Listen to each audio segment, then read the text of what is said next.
14 Απριλίου 1939, τα μηνύματα στήριξης προς την Ελλάδα και τη Ρουμανία.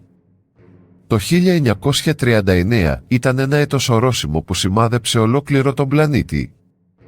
Τον Ιανουάριο του 1939 ο Χίτλερ διέταξε την εφαρμογή του σχεδίου Z, δηλαδή το πρόγραμμα για τη δημιουργία του μεγάλου στόλου του Ράιχ.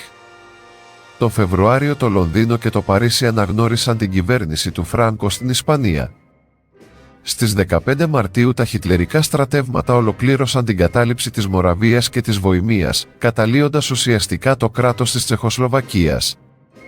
Την επομένη η Ουγγαρία κατέκτησε την Καρπαθιακή Ουκρανία. Στις 22 Μαρτίου ο Χίτλερ προσάρτησε ανέμαχτα την Κλάιπεντα, δηλαδή το Μέμελ, από τη Λιθουανία. Την επομένη ξεκίνησε ο Σλαβο-Ουγγρικός πόλεμος. Στις 28 Μαρτίου ο Φράνκο εισήλθε θριαμβευτής στη Μαδρίτη και την 1η Απριλίου έληξε ο Ισπανικός εμφύλιος μετά από 3 χρόνια αιματοχυσίας που κόστισε τη ζωή σε 500.000 ανθρώπου. Μία εβδομάδα αργότερα οι Ιταλικές δυνάμεις του Μουσολίνι εισέβαλαν στην Αλβανία. Στις 11 Απριλίου η Ουγγαρία αποχώρησε από την Κοινωνία των Εθνών, τον πρόδρομο οργανισμό των Ηνωμένων Εθνών. Η ενέργεια αυτή πραγματοποιήθηκε αφού πρώτα ο Ουγγρικός στρατός κυρίευσε τη Ρουθινία των Καρπαθίων από τη Τσεχοσλοβακία και τη Βόρεια Τρανσιλβανία από τη Ρουμανία, εδάφιο που διαβίουσαν κυρίως Ουγγρικοί πληθυσμοί. Όλες οι παραπάνω επιθετικές ενέργειες εδράζονταν στον αναζωπυρωμένο εθνικισμό και φασισμό των εθνών που είχαν υποστεί διάφορες αδικίες μετά από τη λήξη του Πρώτου Παγκοσμίου Πολέμου. Έτσι στις 14 Απριλίου η Βρετανική κυβέρνηση, βλέποντας την επικείμενη ναζιστική και φασιστική απειλή, εξέδωσε μία δήλωση υπέρ της ήδη λαβωμένης Ρουμανίας και της απειλούμενης Ελλάδας.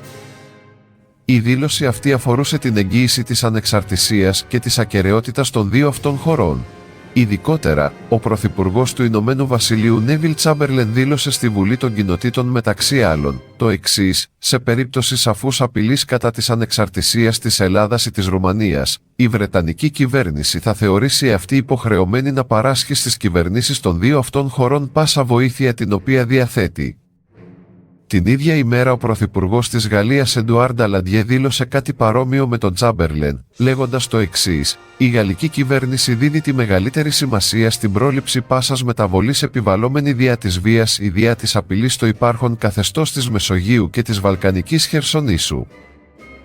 Η γαλλική κυβέρνηση θα θεωρεί αυτή υποχρεωμένη να παράσχει αμέσως προς τις κυβερνήσεις της Ελλάδας και της Ρουμανίας όλη την υποστήριξη την οποία θα μπορούσε να διαθέσει.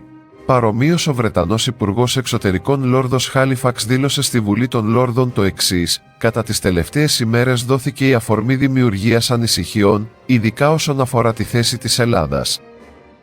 Η Βρετανική κυβέρνηση θεωρεί αυτή αμέσως υποχρεωμένη να παράσχει στην ελληνική κυβέρνηση πάσα βοήθεια. Οι δηλώσεις αυτές προκάλεσαν τη δυσαρέσκεια του Βερολίνου και ακόμα περισσότερο την έντονη αντίδραση της Ρώμης. Μάλιστα ο Μουσολίνι απευθύνθηκε με έντονο τρόπο στον Έλληνα πρέσβη στη Ρώμη ότι ήδη η Ιταλική κυβέρνηση είχε εγγυηθεί την ακεραιότητα και την ανεξαρτησία της Ελλάδας, οπότε δεν υπήρχε λόγος η Αθήνα να κάνει αποδεκτές τις γαλλοβρετανικές προτάσεις. Ωστόσο 1,5 χρόνο αργότερα ο Μουσολίνι θα διέψευδε τον εαυτό του κηρύσσοντας τον πόλεμο στην Ελλάδα. Μετά από τις παραπάνω βρετανογαλλικές δηλώσεις, σειρά είχε η Ουάσιγκτον. Στις 14 Απριλίου ο πρόεδρος των Ηνωμένων Πολιτειών Φραγκλίνος Ρούσβελτ ζήτησε από τον Χίτλερ και τον Μουσολίνι να εγγυηθούν δημοσίως ότι οι στρατιωτικές τους δυνάμεις δεν θα επιτεθούν εναντίον των κρατών της Ευρώπης και κυρίως της Ανατολικής Μεσογείου, αναφέροντας ονομαστικά όλες τις παραπάνω χώρες περιλαμβάνοντας και την Ελλάδα. Η γερμανική αντίδραση προς το αμερικανικό διάβημα ήταν άμεση. Το Βερολίνο έθεσε 2 ερωτήματα στις χώρες που ανέφερε ο Ρούσβελτ και συνεπώς και στην Αθήνα.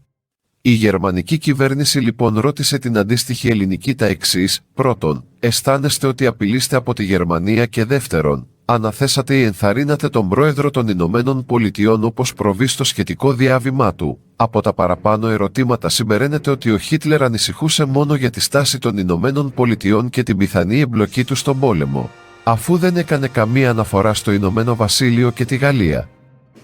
Γραπτός η ελληνική κυβέρνηση δεν έδωσε καμία απάντηση στο Βερολίνο, παρά αρκέστηκε σε ένα τυπικό προφορικό σχόλιο, αναφέροντας μεταξύ άλλων το εξής: «Δεν νομίζουμε ότι απειλούμαστε από τη Γερμανία». Η Ελλάδα παραμένει στενώς προσκολλημένη στα ιδεώδη της ειρήνης και εύχεται ένθερμα τη διατήρησή της. Γενικότερα οι δηλώσεις της Βρετανικής και της Γαλλικής κυβέρνησης ήταν αόριστες ως προς την αποστολή βοήθειας στην Ελλάδα σε περίπτωση που η τελευταία τη ζητούσε.